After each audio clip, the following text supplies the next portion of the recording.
Hello there, this is Cookies, and today I've got for you a new campaign.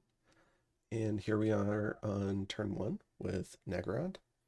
I should be putting together pretty soon like a pregame national overview before I get too much further. But wanted to go ahead and get these turns in. The current turn is turn 5, and I'm going to try doing all 5 of these in one episode, and we'll see how that goes. Now, Naggarond is part of the Warhammer fantasy mod created by Sombre, and this game is featuring a number of other channels. It's going to be really similar to the Slowest Blitz, which has been going up. And I picked Naggarond because I didn't have a lot of time to prepare again. Or rather, I didn't spend a lot of time preparing again. Either way, however you want to look at it. But Naggarond does have a few features in terms of mechanics, so we'll go ahead and read through these messages really quick. So the first up is they have a slavery mechanic where when you conquer a province with a commander and a certain number of troops, then you get a certain amount of population that goes back to a fort. You get a certain amount of resources, gold, and blood slaves, and some slave units like orcs and humans, and sometimes cold ones. And it scales up depending on the number of troops and the amount of population of the province. So it's a very snowbally mechanic. It makes expansion interesting because often, at least from what I found, it can start off kind of slow, but what you want to do is instead of expanding with maybe like Dread Knights or something like that, because you can struggle to recruit them early on given the amount of resources. You frequently want to try and expand with kind of like a mob of units, and then so you can get all this stuff sent back to the cap, so you can get even more units the next turn. Now, in terms of some of the other mechanics, we've got Corsair Coves. This is the reason why I took a coastal start. Your nation, Naggarond does get sailing.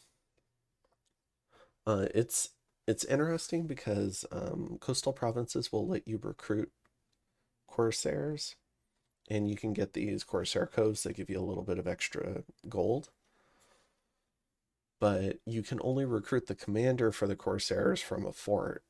So it takes fort turns to be able to actually take advantage of the sailing, which is a little sad, but I suppose it could be too strong if you were able to recruit the Corsairs with their commander in terms of coastal recruitment. And then the final thing is there's a cult of pleasure.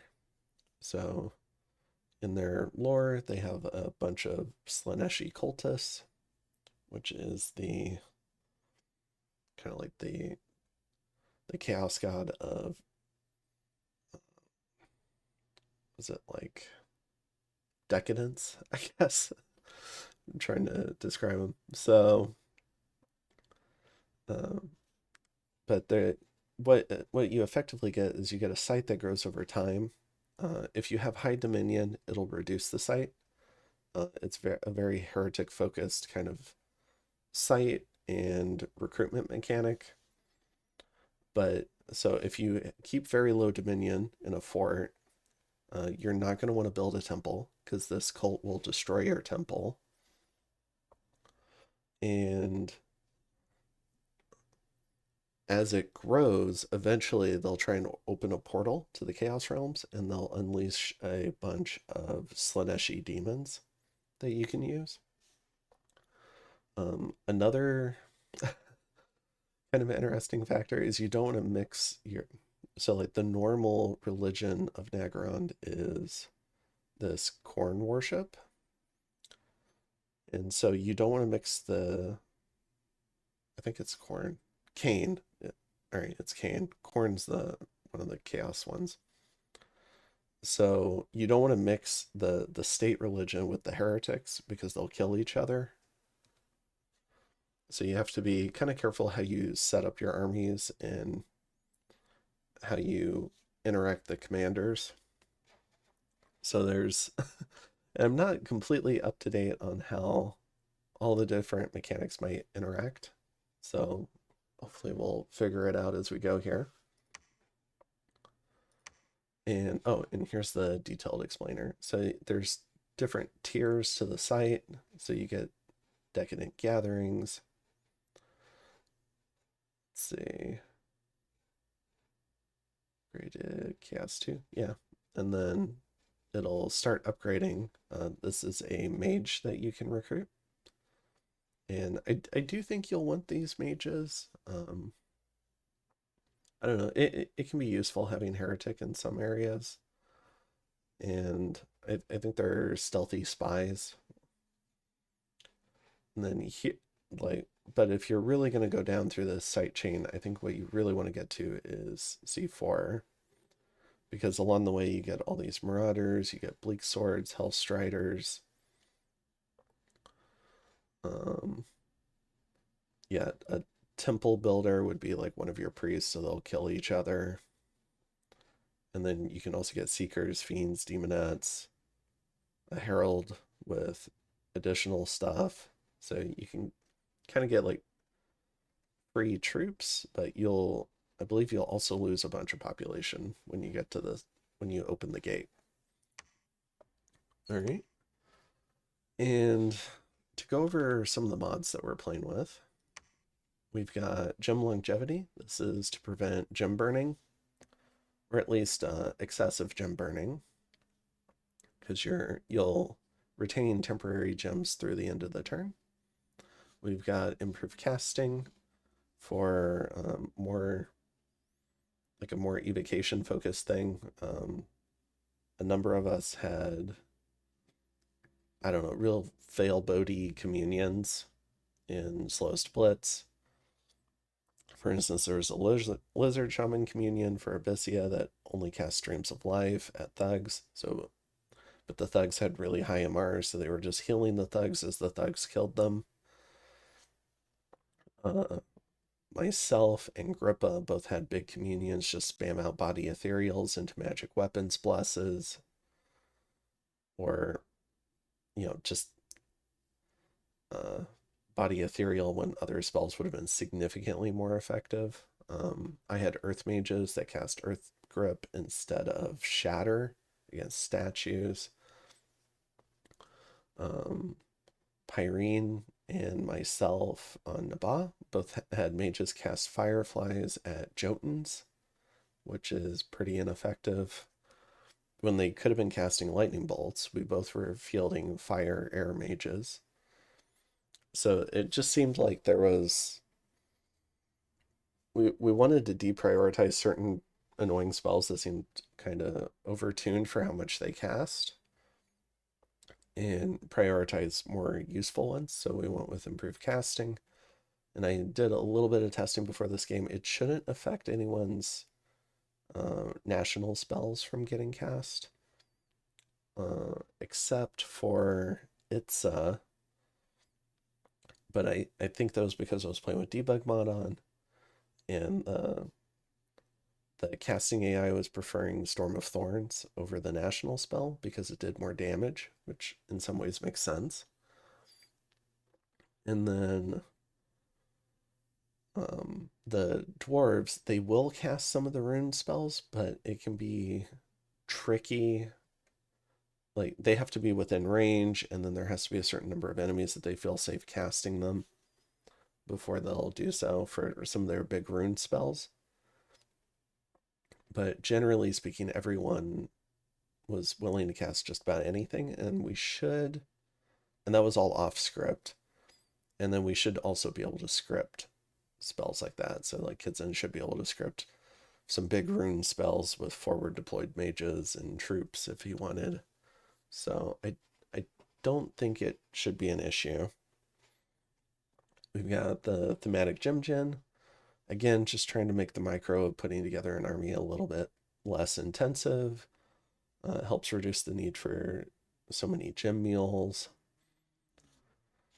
And then we've got Rebirth, Clockwork. I think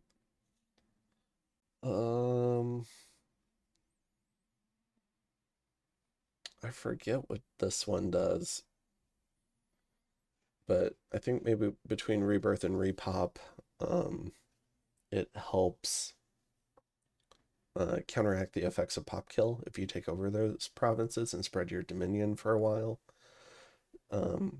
Just so you aren't completely nerfed for going after a pop kill nation.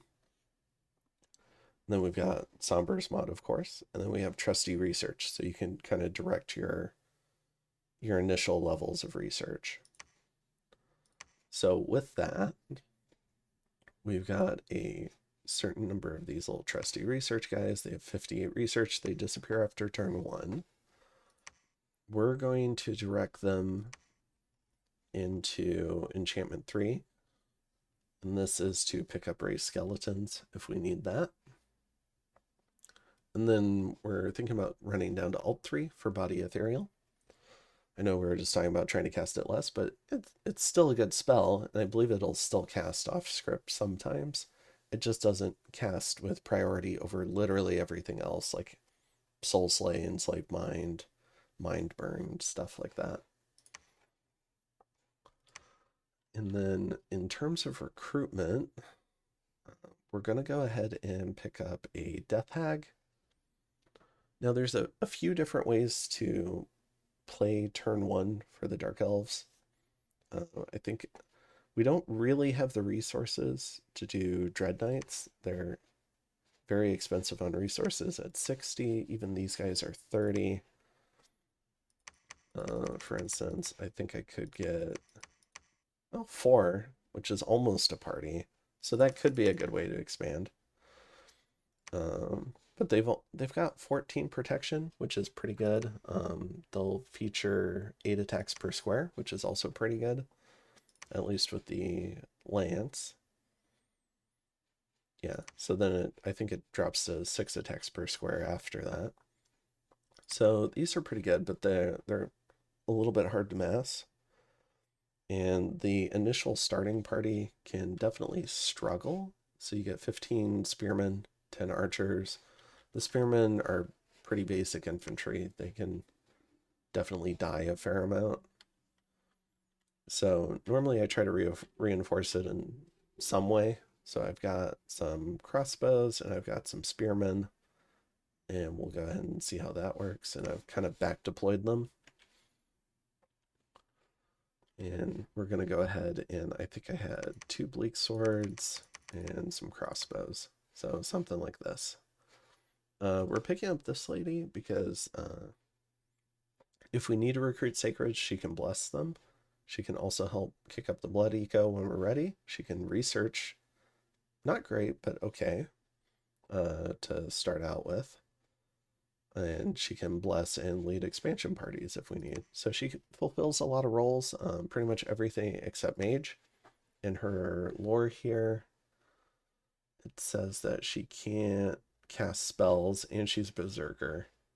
So you're not going to get mage magic out of her. I think the blood path is mostly to enable the blood searcher.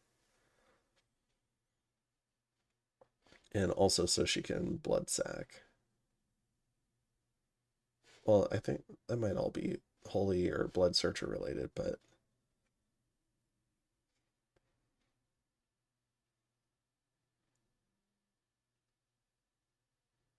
yeah, so they cannot cast spells in battle. They can only invoke holy prayers. So in battle, they're only a holy 2. There we go. So, but I mean, you get a lot of mages on Naggarond. So you get these convent initiates. You get these sorceresses. These are pretty good mages, and you get +2 in something else. So you get really focused pathing. And so you can add fire, air, water, glamour to a big communion. So these mages are excellent. And then, whoops, and then there's the Supreme Sorceress, who adds a little bit of blood. So you can do all of the astral blood pain transfer stuff that the False God did a bunch of videos on. And you can do Skelly Spam Communions. And then in addition, you get the same sort of randoms, and then you also get an additional random. So you could potentially get Magic Phase capable Supreme Sorceresses, either by picking up the Air random or picking up the extra Astral Path. So a fair amount of these are going to be Magic Phase capable. And they have Sailing. And they have Fortune Teller. So part of this is we took Misfortune 2. We're going to hope to offset some of that by picking up Fortune Teller. And then we've also got Death 2, which we're hoping to offset because when you take over a province, if you remember that mechanic, you send population and resources and stuff home. So we're going to hope to offset the death scales with that as well. Now, I didn't want to sack the temperature scale, but in this game we have Khorne and Tzeentch, and they both have extremely heavy knights. And extremely heavy knights is a blind spot for this nation, and especially in the early game. So we've taken a pretty expensive bless, and it's not even a bless that's great going into the late game, but it might help us survive. I don't think we'd survive a rush, but it might help us survive a second war. And it's a big strength bless with Righteous Wrath.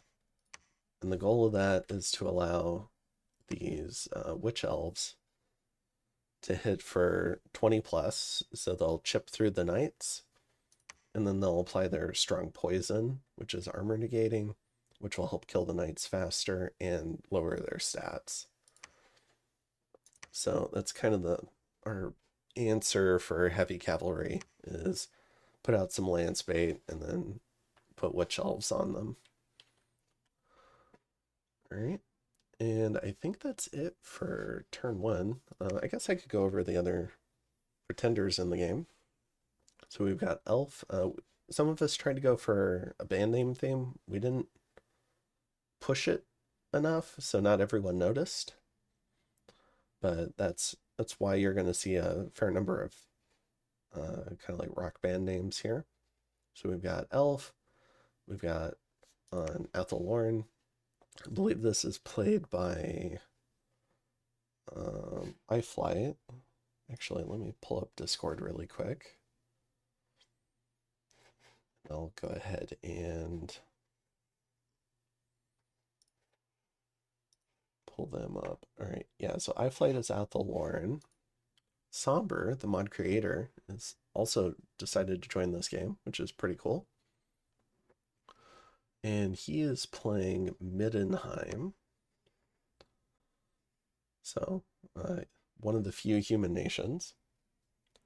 And then we've got Zan and Toldi are on Khorne.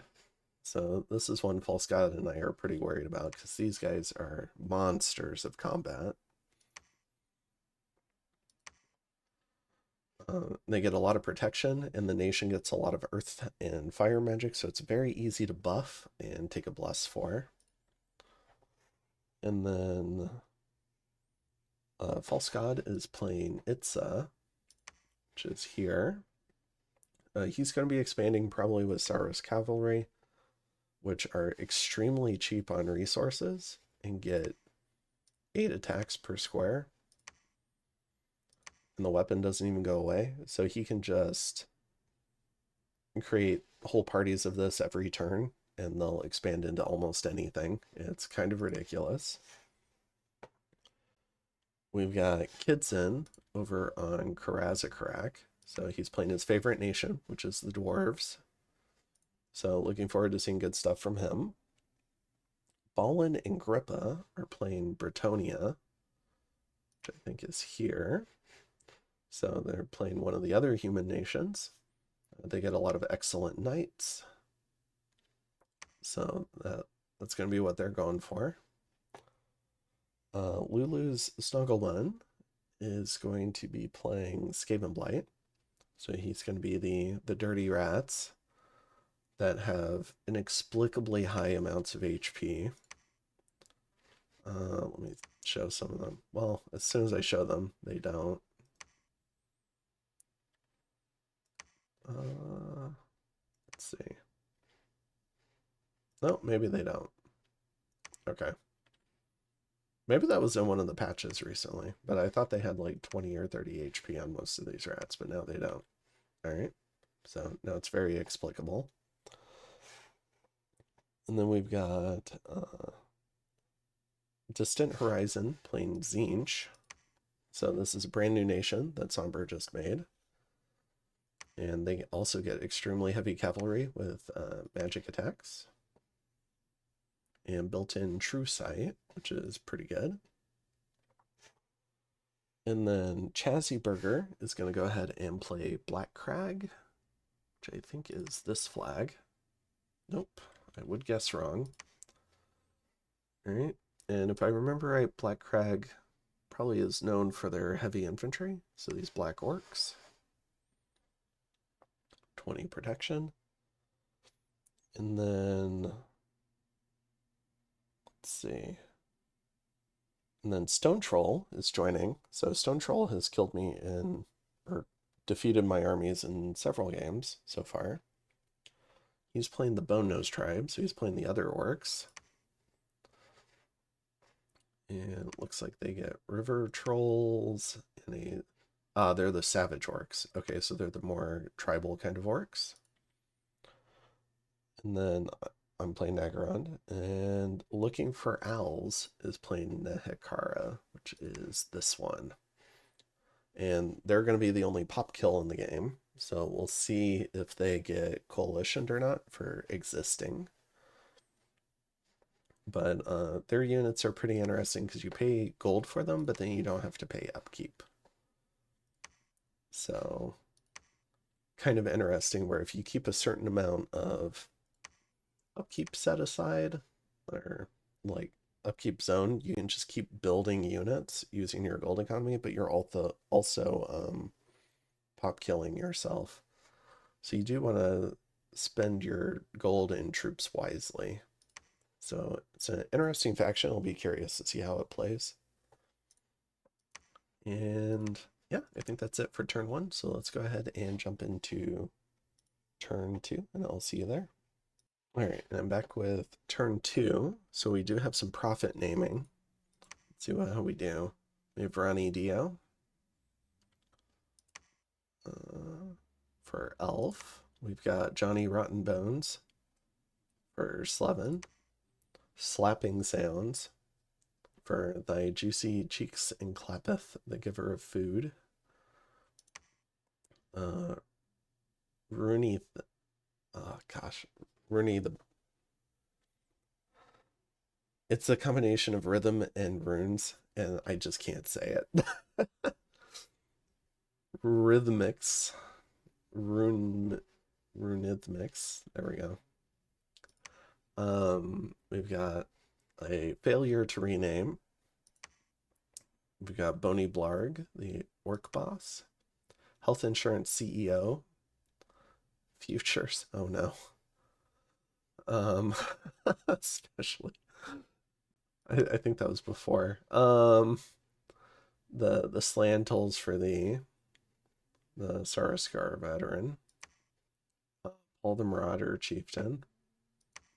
And Fear of the Dark, which is an Iron Maiden song for Iron Maiden, which is the band that we've chosen. Because if anyone would love an Iron Maiden torture device, it would be the Dark Elves. Here's our monthly reminder of how this works, which is pretty handy. All right, so we profited this guy, and I'm gonna be greedy here. So we've assembled our troops. So we've got 17 and 16. I normally, in most of my testing games, I profited this guy. But what I'm trying to do is I want to be able to recruit some of these witch elves and lead them with the prophet without moving the mage. So it's a greedy play. Then we're also going to get some harpies for maybe some attack rear and some shades to add more crossbows. And so the idea is this guy will join, because what happened in a lot of test games was this party would win the first province, but they lost all their spearmen, and they generally can only take easy provinces. So I'm hoping this is easy. And so the idea is when we take this and then maybe we want to go after Godwoods or something, then this guy can join with all this new stuff, and maybe that'll be enough to take Godwoods as well. Now there was a blitz where I played this nation previously and I took an Awake Expander, partially because early game expansion with Naggarond can be tricky, or at least I haven't figured it out. Maybe there's something where you can use Dark Riders. Although it's kind of weird that the Dark Rider has the mobile archer tag when he can't archer. But this Dark Rider can.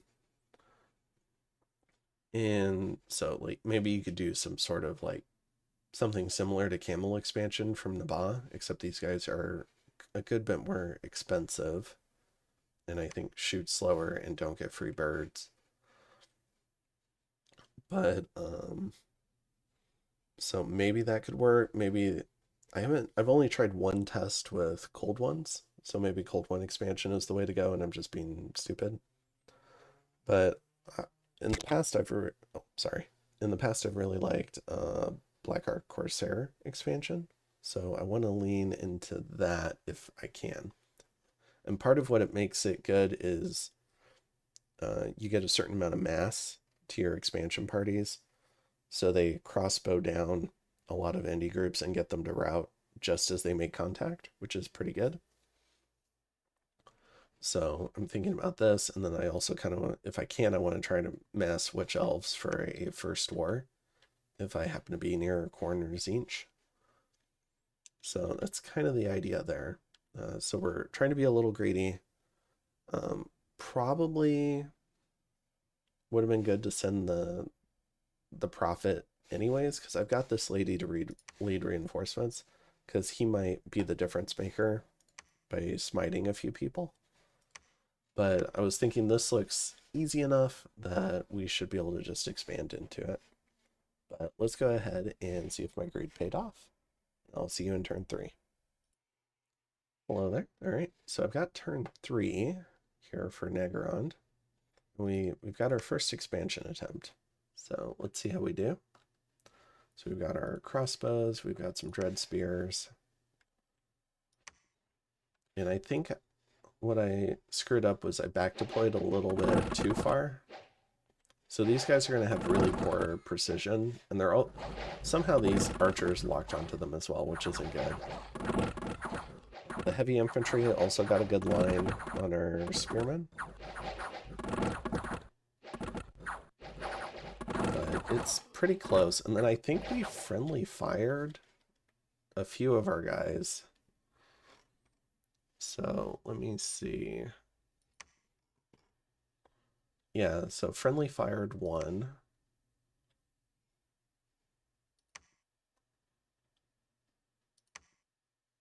Friendly fired 2.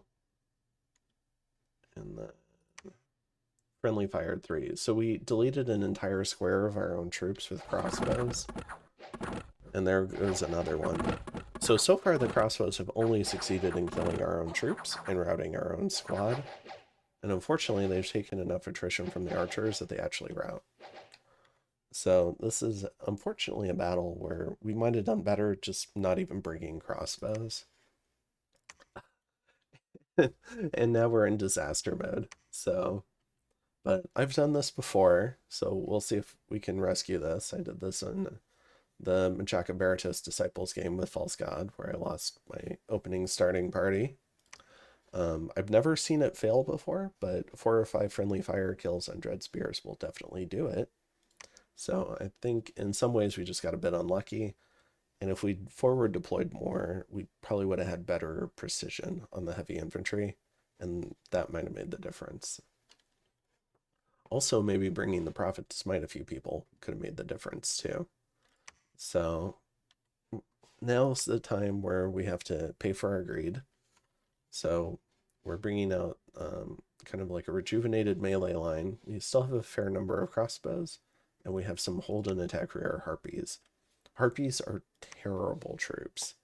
I generally don't like making them, but I'm hoping for this party maybe they can come in and help kill a commander or something, or distract them. For the now normally I would be going for a third province by now, but right now I'm just going to be going for a second. And now we're going to be starting, now we start our second expansion party. So for this one, we're thinking 2 high beastmasters. This is to help generate chaff for that party as well. Hopefully they'll bring in some animals and stuff like that, I think. Yeah, randomly spawns beasts based on local province terrain. So we're going to pick up a couple, and maybe we can get some free spawn. And then we've got a bunch of witch elves and some Black Ark Corsairs that we've picked out the melee version. So this is going to be a new kind of like melee line to try and kill indies with. But yeah, not a great start. Was really hoping to take a very easy province, but we managed to friendly fire a good like third of our own dread spears, which is not good. And also because of that, we lose the foreign recruit in Tiradir that we could have been doing to get maybe different troops or a different combination of troops. So this is what we're going to roll with for turn 3. We do have some okay research. We're getting 16 research. So we're going to continue making some progress to enchantment 3. We should be able to pick that up in time for our first war. And that would give us, again, raised skeletons. And then we've also gotten a second death hag. So if we need to, we can maybe blood sack, and then if we get sieged on, maybe we can research blood 1 and summon some little, I don't know, some imps or something to help us out, like fill out numbers. If we somehow got to blood 2, we could potentially do blood fiends, but with these mages, we'd have to do, oh gosh, I don't even think that would help. Yeah, but we could do, are there no, yeah.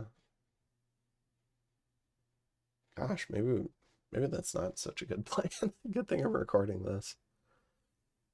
Oh, we'd probably have to get a mage, and then we could, right before we get under siege. So maybe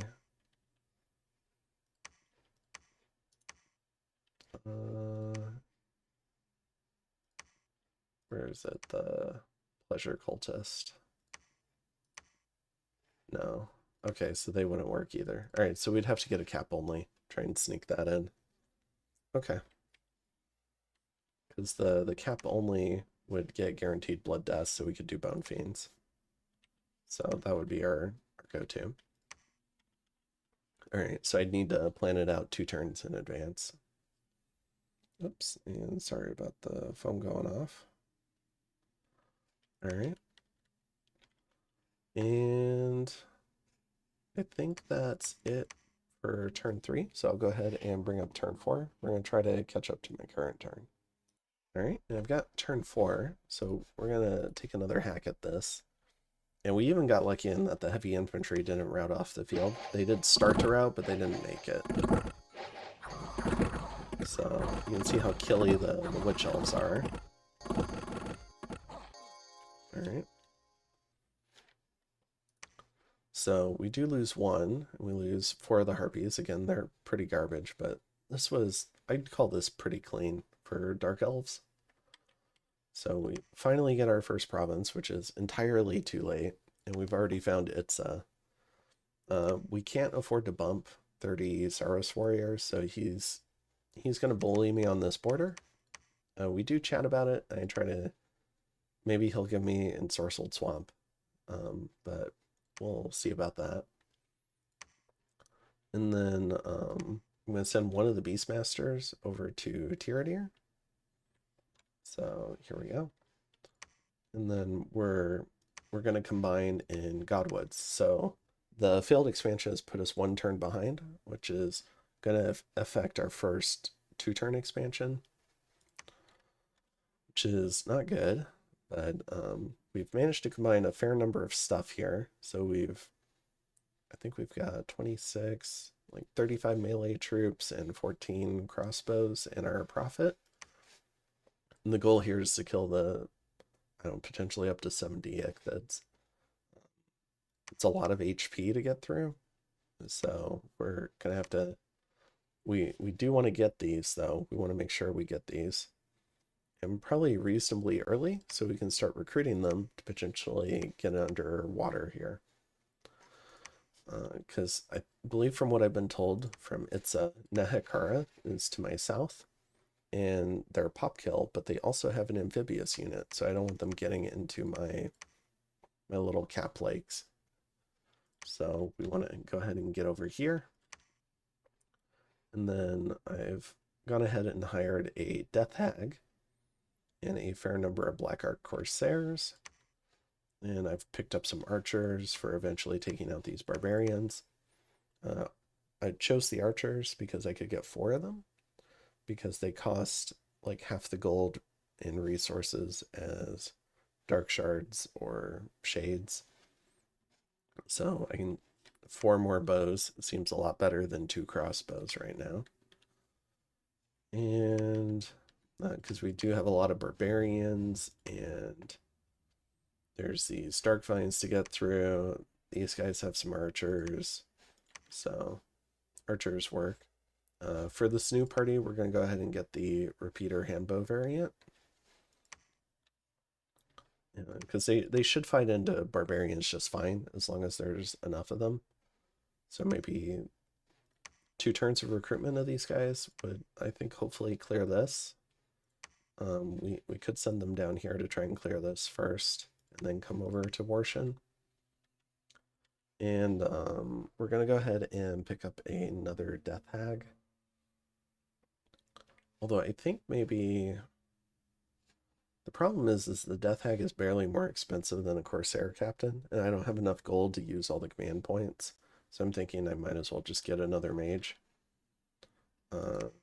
Because the Convent Initiate is pretty good, but you need a certain number of them to be useful.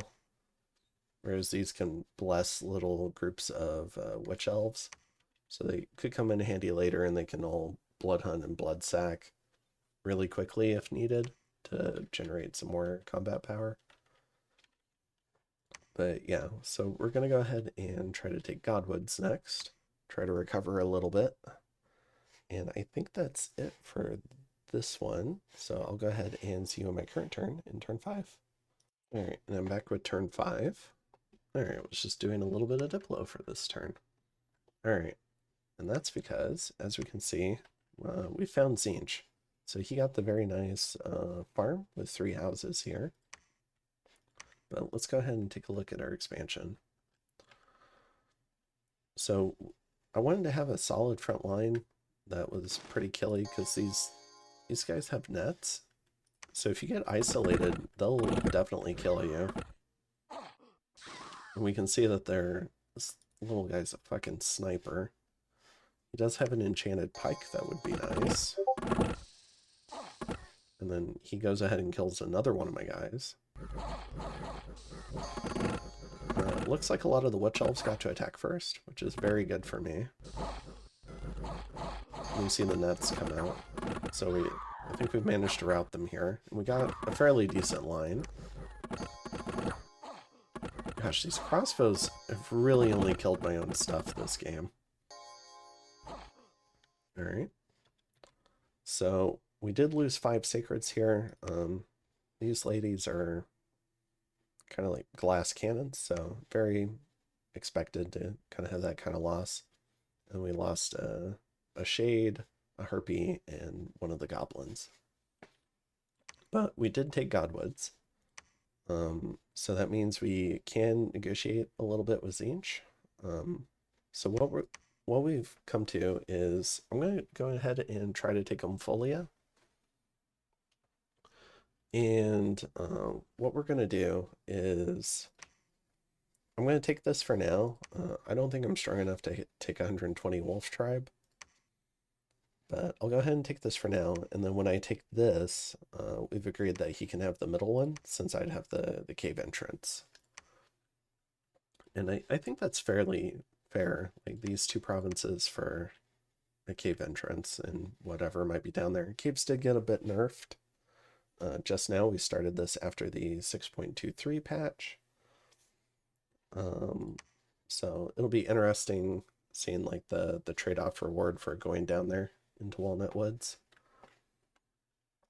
All right, and then we should have, in terms of recruitment, we're getting a few more archers, a few corsairs, and then we're also picking up a corsair captain and a new boatload of corsairs, and together I'm hopeful this will be enough stuff to take probably Warshin. I'd like to go take Warshin and get a border on Blue Water, and maybe I can take Spring Bay as a result, and then I think we'll go this way last. So that'll have to start in a couple of turns, and then I need to get the free spawn going and the foreign recruit going because I really need to get my numbers up. Right now I'm gold constrained, and that's because we failed expansion. Normally not super gold constrained in most of the testing I've done, so this is unusual. But here we go. So we can kind of see what I've got, and normally I've got much better numbers too. So that failed expansion, you're starting to see kind of the exponential drop off or impact from that. But hopefully we can start recovering soon. If we can pick up Umfolia, hopefully this will provide us a little bit of extra income and a friendly neighbor. DarkSideCookies, I think, seems pretty down to be a friendly neighbor. We worked together a little bit in the previous game. We did some trades. We never really had much of a land border, but we definitely did some trading. Especially later in the game when it became clear that Asphodel wasn't going to be careening out of control like I was worried for most of the early game. And I've no interest in being a first war target for Tzeentch either. And so, yeah, so we've got that going on. Now I'm going to go ahead and pick up. And another benefit is if I can take this and he scouts my bless, I think he'll see that it's a pretty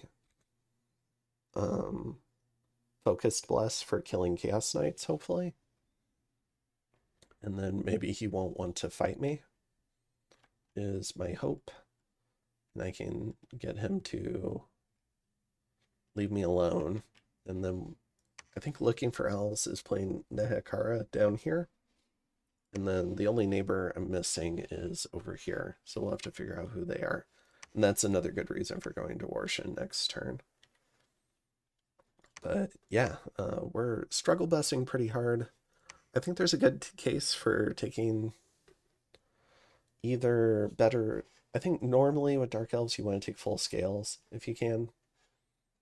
But if I did that in this game with 2 of the Chaos factions, there is a legitimate chance that one of the Chaos factions would just come and walk over me, and I do no attrition.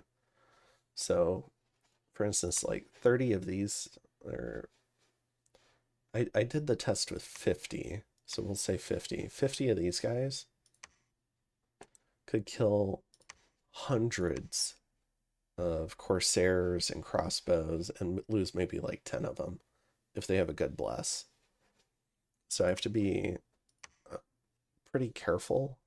So I wanted to give myself another option for being able to kill high protection units, but that was really expensive. So while I would have liked to have taken luck and growth and my normal cold scales and have a ton more gold, which would help me expand a lot easier as well. I wanted to have a sacred unit that I could deploy, and maybe I overblessed. If Khorne doesn't take a Hellbless or Tzeentch doesn't take a Hellbless, then I definitely overpaid for my bless. And I probably could have gotten away with probably just Righteous Wrath and 4 or 5 strength.